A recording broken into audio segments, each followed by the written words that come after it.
napa gantosan apa? Mangke dereng nggih. Monggo gelang kalung.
Sampun angsal rejeki nggih Bu.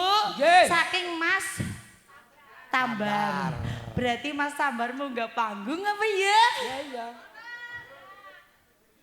Loh, wong jenengane bek Tambar, tagene tambah mbarke anu kue bayaran dadi tambah bayaran. Oh, nggih matur suwun Pak Tambar nggih. Mugi-mugi sehat selalu. Amin, amin, amin. Hati saksi.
Sambar maringi setunggal bapak setunggal. Makaten. Panyuwunan saking DPR. Nggih.